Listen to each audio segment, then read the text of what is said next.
Jeremiah Daniels, a 32-year-old software engineer from a bustling city in Georgia, was known for his unblemished reputation and adherence to the rules.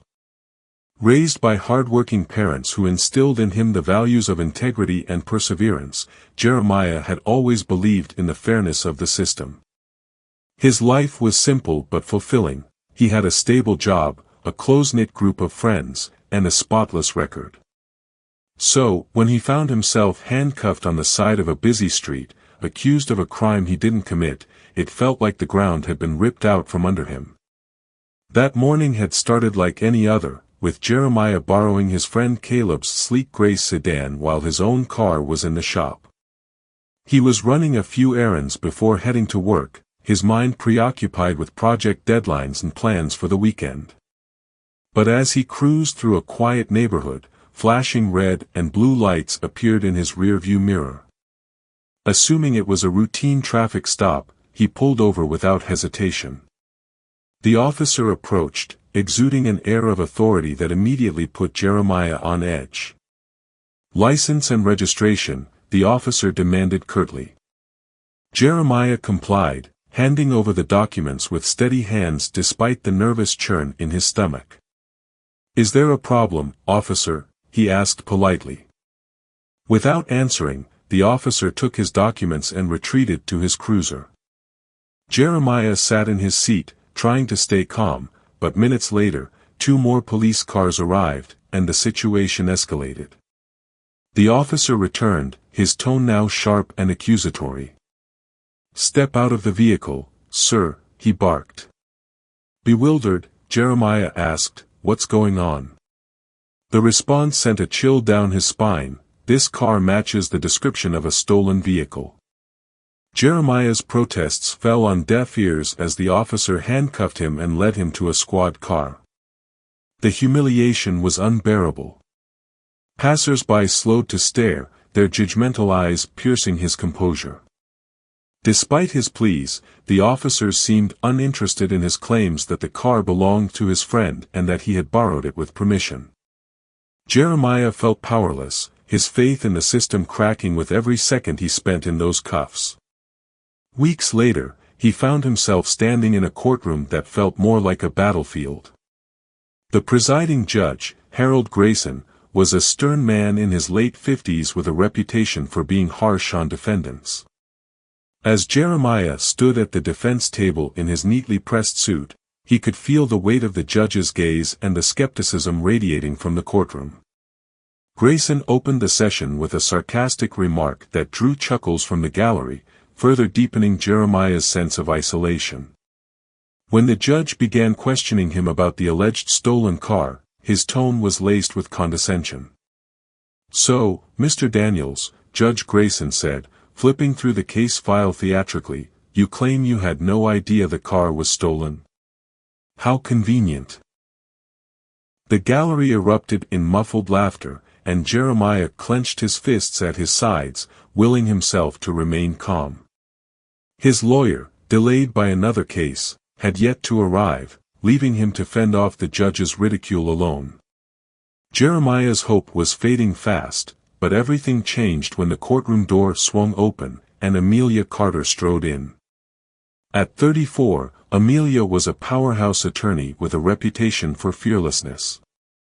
Dressed in a tailored burgundy suit and exuding an air of confidence, she immediately commanded the room's attention. Jeremiah watched in awe as she set down her briefcase and addressed him with a reassuring nod. "Don't worry," she whispered. "We've got this." Without missing a beat, Amelia turned to the judge, her tone calm but assertive. "Your Honor," she began, "before we proceed, I'd like to address several procedural inconsistencies in this case." Her words cut through the tension in the room like a blade. Judge Grayson raised an eyebrow, clearly unprepared for her bold entrance.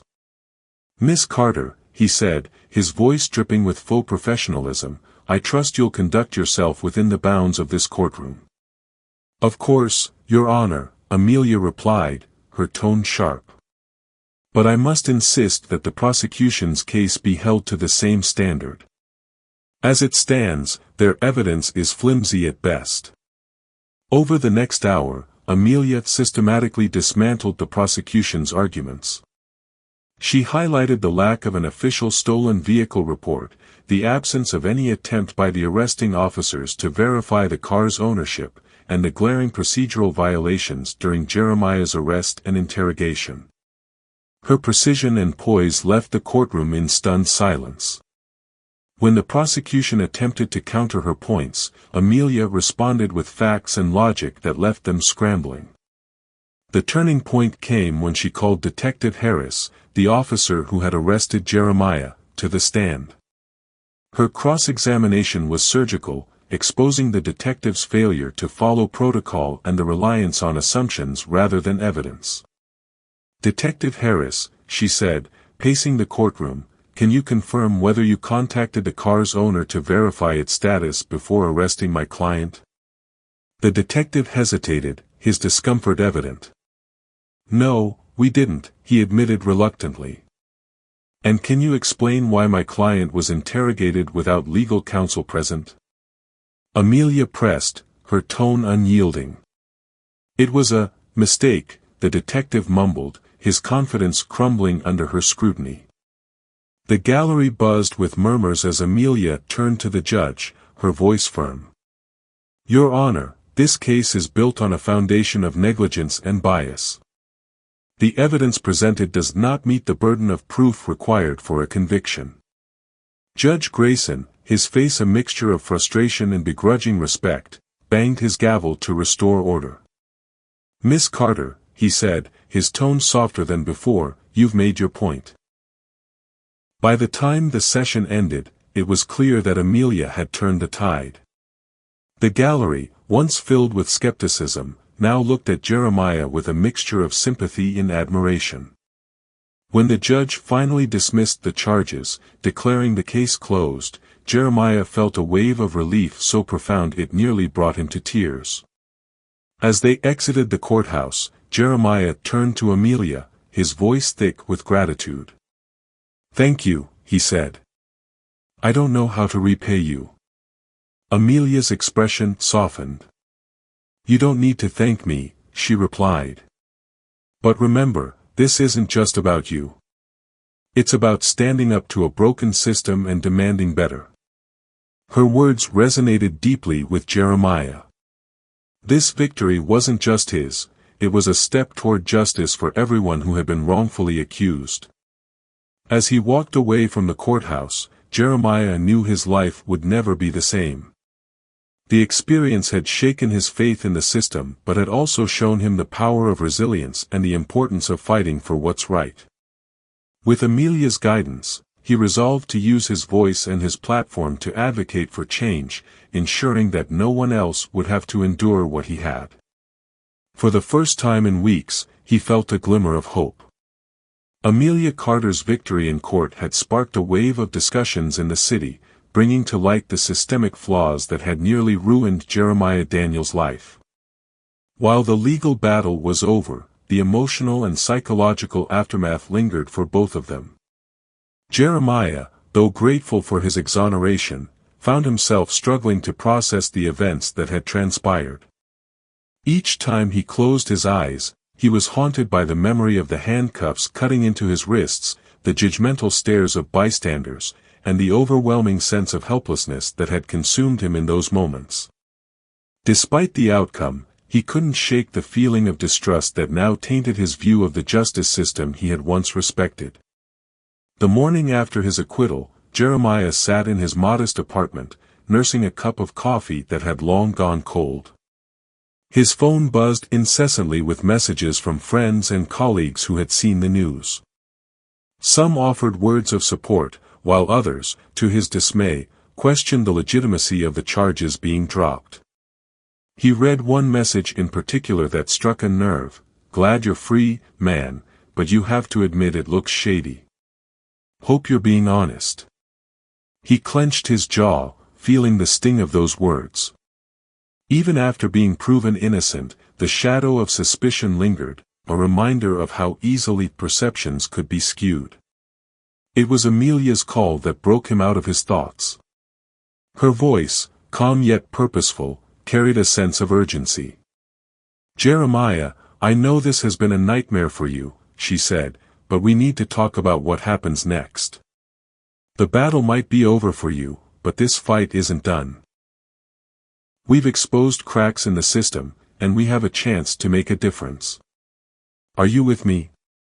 Her words struck a chord. Jeremiah had always believed in contributing to the greater good, and while he was hesitant to relive his ordeal, he knew Amelia was right. This wasn't just about him anymore, it was about ensuring others wouldn't face the same injustice. Later that week, Amelia arranged a meeting with local community leaders, activists, and a few journalists who had taken an interest in Jeremiah's case. The gathering was held at a local community center, its modest hall filled with people eager to discuss the broader implications of what had happened. Amelia, ever the commanding presence, opened the meeting with a powerful statement. "Jeremiah's case isn't an isolated incident," she said, her voice resonating through the room. "It's a symptom of a system that prioritizes convenience over justice, assumptions over facts. If we don't address these issues, more innocent people will suffer." Jeremiah listened intently as Amelia spoke, her passion igniting a spark in him. When she invited him to share his story, he hesitated for a moment, the weight of his experience threatening to silence him. But then he stood, his voice steady despite the lump in his throat. He recounted the events of that fateful day, the humiliation of his arrest, the fear and frustration of being treated as guilty until proven innocent. The room fell silent, the gravity of his words sinking in. By the time he finished, there wasn't a dry eye in the room. After the meeting, several attendees approached Jeremiah, offering words of encouragement and expressing their desire to support the cause. Among them was a young activist named Rosa, who had been working on a campaign to implement police reform in their city. She shared her own story of being wrongfully detained during a protest and the challenges she had faced in seeking accountability. "Your case is a wake-up call," Rosa said. "We need voices like yours to push for change. People need to see that this isn't just about numbers or policies, it's about real lives." Encouraged by the support, Jeremiah began collaborating with Amelia and Rosa to organize a series of workshops and town hall meetings aimed at educating the public about their rights and the importance of due process. The workshops covered topics like how to interact with law enforcement, the steps to take if wrongfully accused, and the resources available for legal assistance. Each session was well attended, with participants ranging from concerned citizens to those who had experienced similar injustices. At one of these events, a middle-aged man named Thomas approached Jeremiah during a break. His voice trembled as he shared his story of being falsely accused of theft years ago, an ordeal that had cost him his job and reputation. "I never had anyone like Amelia to fight for me," Thomas said, his eyes filled with gratitude. "What you're doing now, it's giving people like me hope." The encounter reminded Jeremiah why he had chosen to step out of his comfort zone and use his experience as a catalyst for change. Meanwhile, Amelia was tirelessly working behind the scenes to build a coalition of legal experts, community leaders, and policymakers. She had taken the evidence she uncovered during Jeremiah's trial and was using it to advocate for systemic changes, including mandatory body cameras for police officers, stricter protocols for arrests, and enhanced training to eliminate bias in law enforcement. Her efforts were met with resistance from some quarters, but her unwavering determination and eloquence made it difficult for opponents to dismiss her. As their movement gained momentum, local media began to take notice. News outlets ran stories highlighting Jeremiah's case and the broader issues it represented. Amelia and Jeremiah appeared on talk shows and participated in panel discussions, their voices reaching audiences far beyond their city. Social media became a powerful tool in amplifying their message, with hashtags like #JusticeForJeremiah and #ReformNow trending nationwide. Each post, comment, and share was a step toward building a groundswell of support for their cause. Despite the progress, the journey was not without its challenges. Jeremiah faced moments of doubt, haunted by the lingering stigma of his arrest and the strain it had placed on his personal relationships. Some friends had distanced themselves, unable or unwilling to understand what he had been through. But he found solace in the new connections he had made, people who shared his vision for a fairer, more just system. Their stories and resilience inspired him to keep going, even when the path seemed arduous. Amelia, too, faced her share of obstacles. She received backlash from critics who accused her of being too aggressive or of undermining the legal system. But she refused to back down, her conviction fueled by the knowledge that her work was making a difference. For every detractor, there were countless others who rallied behind her, recognizing the necessity of her efforts. As weeks turned into months, their collective efforts began to yield tangible results. The city council approved funding for body cameras, and new policies were introduced to ensure greater accountability in law enforcement. Jeremiah, once an anonymous software engineer, became a symbol of resilience and advocacy, his story a testament to the power of standing up against injustice. Through it all, Jeremiah remained grounded, drawing strength from his faith and the support of those around him. He knew that the fight for justice was far from over, but he was no longer alone. With Amelia by his side and a growing network of allies, he was determined to continue the work they had started, proving that even in the face of adversity, change was possible. As Amelia and Jeremiah's efforts to drive reform gained momentum, their fight began to echo far beyond their city's borders. What had started as a local movement for justice began to spark conversations nationwide. Inspired by their courage and persistence, communities across the country reached out to share their own stories of injustice and to seek guidance on how they, too, could advocate for change. For Jeremiah, this growing network was both humbling and overwhelming. He was no longer just a man who had been wrongfully accused, he had become a voice for the voiceless, a role he had never imagined for himself but one he embraced wholeheartedly.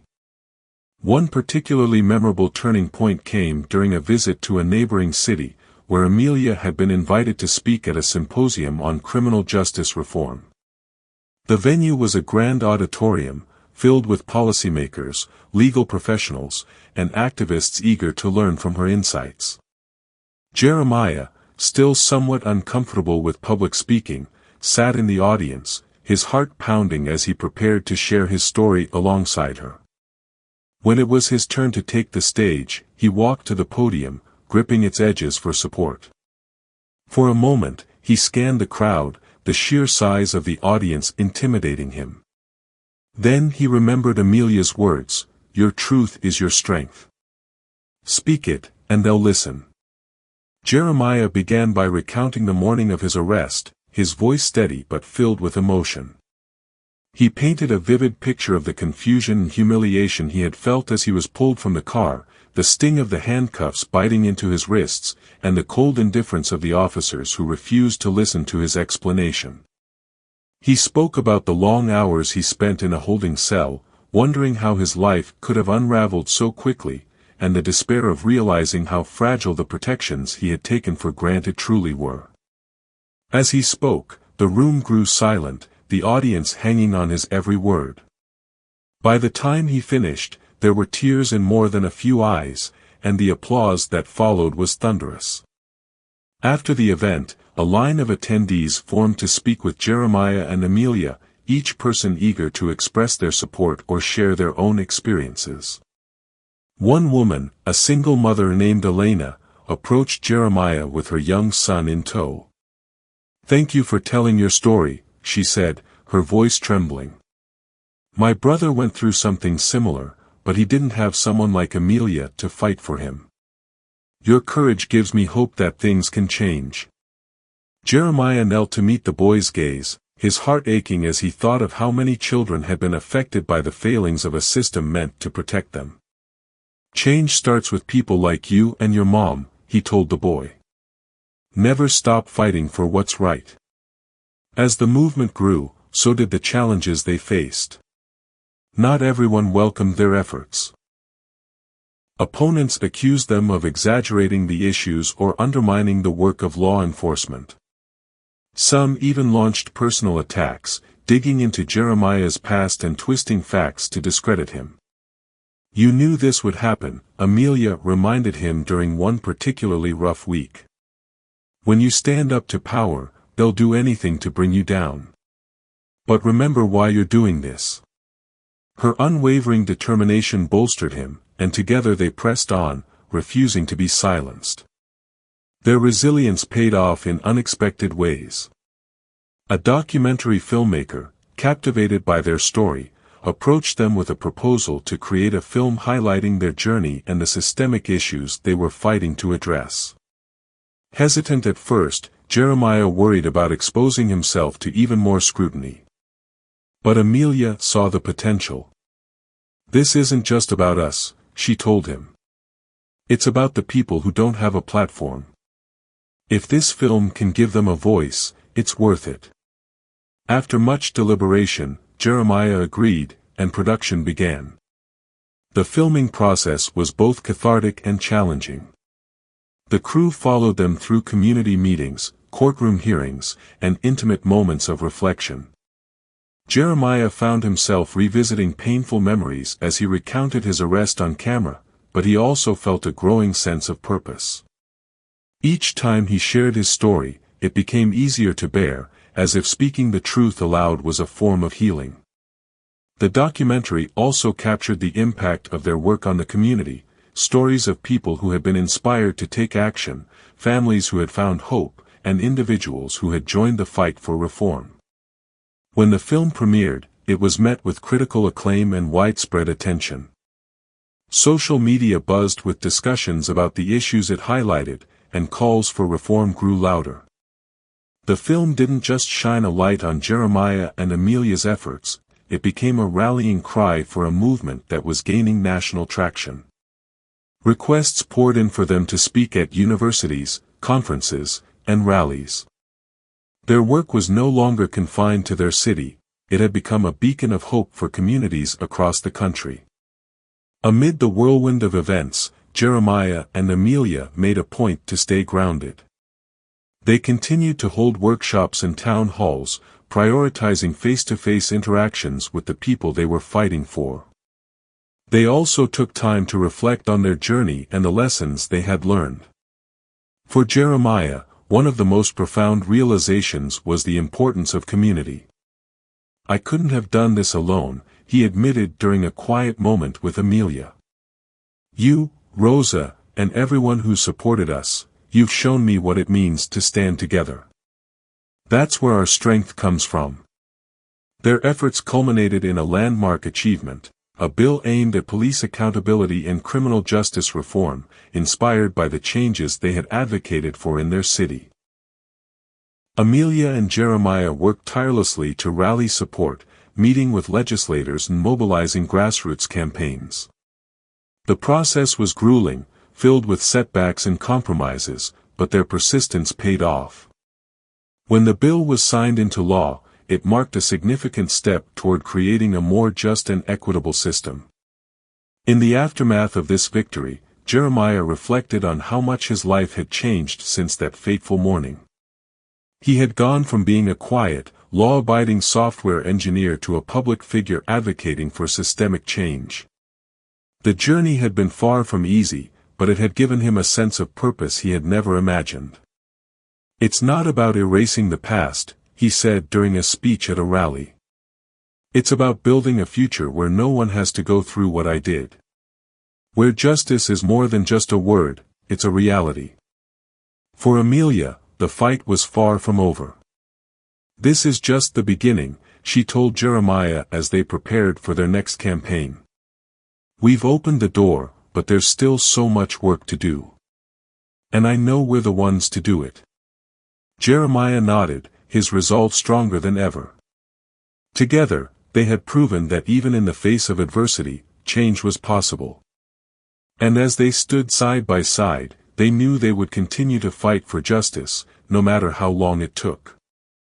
The journey that began with a single unjust arrest had grown into a movement that transformed lives, communities, and even legislation. As Jeremiah and Amelia stood on the steps of the state capitol, addressing a crowd of supporters gathered to celebrate the passage of their reform bill, the weight of their efforts felt both heavy and exhilarating. The crowd was a tapestry of diversity, young and old, people of all backgrounds, each person representing the lives they had touched and the change they had sparked. Jeremiah looked out over the sea of faces, his heart swelling with gratitude and determination. The path had been grueling, filled with setbacks, sacrifices, and moments of despair, but they had turned pain into progress, creating a tangible legacy that would outlive them. Amelia stepped forward to speak first, her voice steady and clear as she acknowledged the collective power of the people before her. "This victory is not ours alone," she began, her words resonating through the crowd. "It belongs to every person who shared their story, who stood with us, who refused to accept injustice as the status quo. Change doesn't come from one voice, it comes from many, united in purpose." She recounted the pivotal moments of their journey, not to dwell on the past, but to remind everyone of the strength that came from persistence, solidarity, and an unrelenting belief in justice. Her words were met with thunderous applause, a testament to the trust and hope she had inspired. When it was Jeremiah's turn, he hesitated for a moment, collecting his thoughts. Speaking to such a large audience still felt surreal, but he knew the importance of his voice. "I never wanted to be here," he admitted, the honesty in his tone drawing the crowd closer. "I never imagined that an ordinary day would turn into a nightmare, or that nightmare would become the catalyst for something extraordinary. But if I've learned anything, it's that our struggles can be the seeds of change.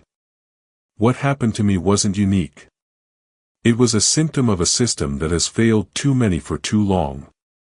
Today, we take one step closer to fixing that system, not for me, but for all of us." Jeremiah's words resonated deeply, his authenticity a stark contrast to the polished speeches of career politicians. He reminded the crowd that while the reform bill was a significant achievement, it was only the beginning. "Justice isn't a destination," he concluded. "It's a journey, a responsibility we all share. Today, we celebrate, but tomorrow, we continue the work. For every life this bill will impact, for every person who has felt powerless, and for every community that deserves better, we keep moving forward." As the applause swelled, Amelia and Jeremiah exchanged a glance, their unspoken bond reaffirmed. They had come so far, but they knew the fight was far from over. The crowd's energy was electrifying, a reminder that they were not alone in their mission. Together, they had built a movement rooted in courage, compassion, and hope. And as they descended the steps to join the people who had stood by them, they felt a renewed sense of purpose. The road ahead would be long, but they were ready, united in their determination to create a world where justice truly belonged to everyone. The story of Jeremiah and Amelia resonates deeply, serving as a poignant reminder of the power of resilience, truth, and collective action. In many ways, it mirrors the challenges we all face when confronting injustice or systemic barriers in our own lives. The story reminds me that life's struggles, whether personal or societal, often carry the seeds of transformation. We may feel small or powerless in the face of adversity, but as Jeremiah's journey demonstrates, one voice, amplified with courage and supported by others, can create lasting change. It encourages me to reflect on my own responses to difficult situations. Do I shy away or lean into the opportunity to address the underlying issues? In my current life, I often find myself navigating situations where it feels easier to stay silent rather than speak up against what is wrong. Perhaps it's witnessing a colleague being treated unfairly at work, a family member being dismissed in a conversation, or seeing societal problems that feel too vast for one person to tackle. Jeremiah's story teaches me that even when the odds seem insurmountable, standing up for what is right has value, even if the victory is not immediate. His courage reminds me that inaction is often a choice to let injustice persist, and every small action I take can contribute to a larger ripple of change. Jeremiah also relied on the power of support and collaboration. Alone, his voice could have been drowned out by the powerful systems working against him, but Amelia's arrival brought not just legal expertise but a fierce sense of solidarity and purpose. This reminds me of the importance of seeking out allies and building connections with people who share similar values and visions. Whether it's in professional or personal settings, cultivating a network of supportive individuals who are unafraid to challenge the status quo can make all the difference. It also encourages me to be that person for others, to amplify their voices, lend support, and contribute my skills to causes bigger than myself. Another key takeaway is the importance of preparation and persistence. Amelia's thoroughness and confidence stemmed from her belief in justice and her meticulous preparation. In my own life, there are times when I feel overwhelmed or underprepared to face challenges. The story is a powerful reminder that success is rarely the result of shortcuts, it's born from effort, focus, and a clear understanding of one's goals. It inspires me to approach my challenges, whether small or large, with the same diligence and determination. The story also carries a spiritual undertone, highlighting the importance of faith and trusting the process even when outcomes are uncertain. While Jeremiah couldn't foresee the eventual victory, he placed his trust in those who fought beside him and in the principles of justice. This parallels moments in my own life where I've faced uncertainty but found solace in staying grounded in my values and trusting a higher plan. It's a reminder to maintain hope, even when progress feels slow or setbacks occur. In my current life, one of the most meaningful pieces of advice this story offers is to view challenges as opportunities for growth and advocacy. Instead of retreating into frustration or despair, I'm inspired to approach difficulties as catalysts for positive change. Whether it's improving my communication skills, advocating for fairness, or working on long-term solutions to systemic issues, the lessons from Jeremiah's story are clear. Persistence, integrity, and collaboration can lead to transformative results. In a world where it's easy to feel isolated in our struggles, this story reminds me that I am not alone. It's a call to action to lean into community, faith, and purpose, knowing that even the smallest efforts toward justice and truth are steps toward a better future. The lessons of courage, preparation, and resilience are not just principles to admire, they are guiding lights to incorporate into daily life. This perspective inspires me to face my own challenges with determination and to remember that, like Jeremiah, I have the capacity to be part of meaningful change, no matter how daunting the road ahead may seem. Thank you for watching. If you have any comments, please comment below the video. Please subscribe to the channel to support us.